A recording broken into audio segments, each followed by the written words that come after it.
US investment green card. $800,000 must have legally documented money.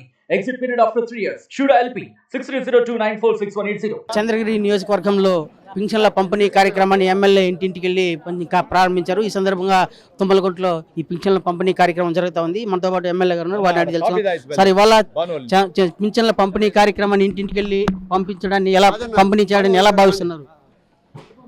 ఇది నాకు ఒక ఎమ్మెల్యేగా మొదటి ప్రోగ్రాం గవర్నమెంట్ తరఫున జరుగుతూ ఉంది. ఇది ఒక అదృష్టం. ఎందుకంటే చంద్రబాబు నాయుడు గారు ఎలక్షన్ సూపర్ 6 పథకాలు ఇది ఒక పథకం. ఈ పథకంలో భాగంగా ప్రతి నెల 4,000 రూపాయలు ఇవ్వటం జరుగుతుందని చెప్పారు. అదేవిధంగా 3 నెలలు కలిపి 1,000 రూపాయలు ఇవ్వటం జరుగుతుందని చెప్పారు. దాని అన్నింటిని కూడా మేము ప్రజల్లో తీసుకుని వెళ్ళాం. గెలుపుకు కూడా ఇది ఒక కారణం. ఈరోజు చూస్తే చాలా నిరుపేదలకి, ఫిజికల్ హ్యాండిక్యాప్డ్కి, వితంతువులకి అందరికి కూడా ఇచ్చాం. వాళ్ళంతా హ్యాపీగా తృప్తిగా అయ్యారు. ఎవరు ఇచ్చారంటే చంద్రబాబు నాయుడు ఇచ్చినారు. ఎవరంటే మా కొడుకు అన్నారు, కొందరు మా అన్న అన్నారు, కొందరు మా తమ్ముడు అన్నారు. ఆ విధంగా మాట్లాడడం జరిగింది. అంటే ఇది ఏ విధంగా ప్రజల్లో ఉందనేది దీనికి నిదర్శనం. చంద్రబాబు నాయుడు గారు 2,000 రూపాయలు ఇచ్చినప్పుడు జగన్మోహన్ రెడ్డి 3,000 ఇస్తానని నెల 250 రూపాయలు పెంచారు. కానీ పెద్ద ఆయన గారు ఈరోజు 4,000 చేసి ఒకే రోజు 4,000 ఇవ్వడం జరిగింది. 3 నెలది కూడా కలిపి ఇవ్వడం జరిగింది. రూరల్ మండలంలో సుమారు 10,000 కోట్ల రూపాయలు కూడా ఈరోజు ఇవ్వడం జరుగుతూ ఉంది. అంటే ఒక్కసారి ఆలోచించండి, జగన్మోహన్ రెడ్డి ప్రభుత్వంలో 5 సంవత్సరాలు ఇవ్వాలనుకుంటే ఎందుకు వీళ్ళు ప్రజలకు సేవ చేయాలంటే, ఒక వైన్ షాపు లిక్కర్ డబ్బు ఏమైంది, ఒక శాండ్ డబ్బు ఏమైంది, గ్రావెల్ డబ్బు ఏమైంది, వీటి డబ్బు అనుకుంటే ప్రజల సమస్యలకు అన్నీ కూడా ఎప్పుడు పరిష్కరించి ఉంటాయి. ఈరోజు మీరు చూస్తుంటారు శ్వేతపత్రం, రాష్ట్రం ఎన్ని కోట్లు అప్పు చేశారనే దాన్ని కూడా ఈరోజు శ్వేతపత్రం రిలీజ్ చేస్తారు. అంటే ఇన్ని కోట్లు చంద్రబాబు నాయుడు గారు ఉన్నప్పుడు ఎంత ఉంది, ఇప్పుడు ఎంత ఉందని తెలిస్తే ప్రజలకు అర్థమవుతుంది. తర్వాత ఆర్థిక బడ్జెట్ ఎట్లా అనేది దాని విధంగా పోతారండి. 1వ తేదీ ఉదయం ఏ విధంగా మాట చెప్పారు, 1వ తేదీ ఉదయం 6 గంటలకంతా నాయకులు ఉండొచ్చు, మన సచివాలయం సిబ్బంది ఉండొచ్చు, ఎంపీడీ ఉండొచ్చు, అందరూ అధికారులు వచ్చి ఈరోజు జరుగుతుంది. అందరికి కష్టం ఉంటుంది 6 గంటలకు లేయాలని కొందరు అధికారులు. కానీ 1వ తారీఖు ఇస్తే వాళ్ళు తృప్తి అనమాట. ఎందుకంటే వృద్ధులు ఉంటారు, వాళ్ళు మెడిసిన్స్ తీసుకునే పరిస్థితి ఉంటుంది, ఇంకోటి ఉంటుంది. కాబట్టి చాలా వాళ్ళ కళ్ళల్లో చాలా ఆనందం అనేది, అది ఎప్పుడు తృప్తిగా నాకు ఉంటుంది. సార్, ఇవాళ సూపర్ 6 వాటిలో ప్రధాన సంక్షేమ పథకాలు అమలు చేస్తూ వస్తున్నారు. దాంట్లో భాగంగానే ఇవాళ పింఛన్ల సంక్షేమానికి పెద్దపీట వస్తుంది టీడీపీ అనే భావన ప్రజల్లో సర్వత్రా వ్యక్తమవుతా ఉంది. దీన్ని ఎలా భావించాలి సార్?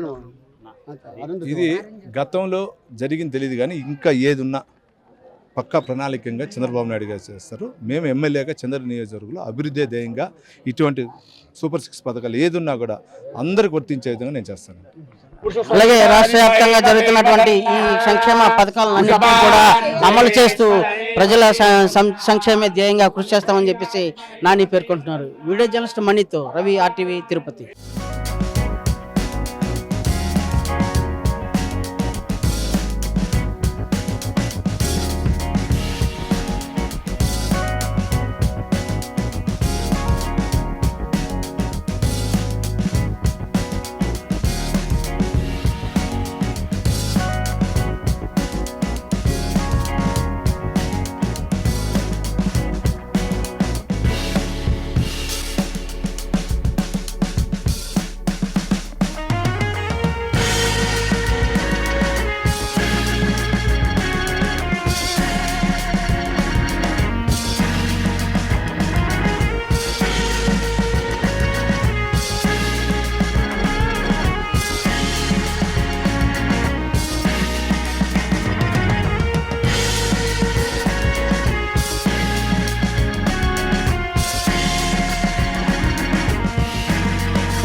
మరిన్ని వీడియోస్ కోసం ఛానల్ ని సబ్స్క్రైబ్ చేయండి. లేటెస్ట్ అప్డేట్స్ కోసం వాట్సాప్ ఛానల్ ని ఫాలో చేయండి.